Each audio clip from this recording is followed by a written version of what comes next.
ရှင်ပြီးတော့ဒီမို့အပိုက်လာမယ်နော်ဒီမို့ကရှေ့တော့ဒါဆန်းရှင်တော့ဒီလိုပြီးခဲ့တယ်ဗောလက်ကအဲ့တော့ဒီလက်မဘေးကအလုံးလေး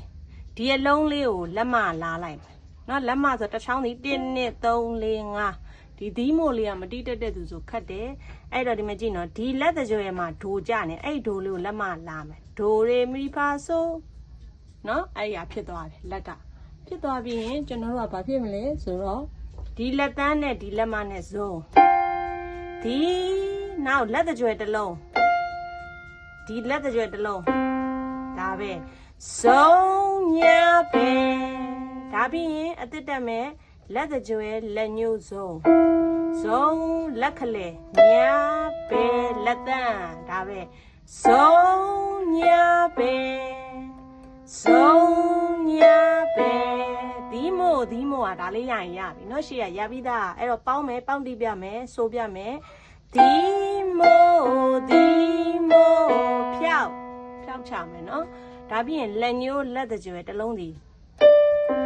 လက်မစုံလက်တကြွယ်တစ်လုံးပြန်တီးမယ်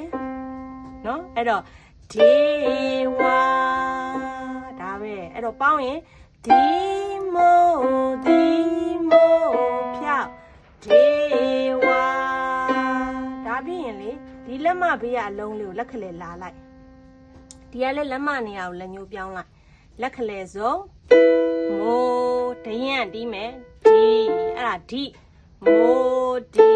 ဒါမိုးပြန်တီးမယ်မိုးနောက်ဒေဝဒီမှာကြည့်လက်တန်းဒေလက်ညှိုးနေရာကိုလက်မဝင်လက်တကြွယ်နဲ့ဇုံတီးမယ်နော်ဒါပြီးရင်လက်ညှိုးလက်တန်းလက်ညှိုးအဲ့ဒါပဲနော်အဲ့တော့ပြန်တီးရင်လည်းဒီမှာလက်မကြပြီးသားလိုလေးစုဒီမှာဒိုရီမီပါသွားဒီမို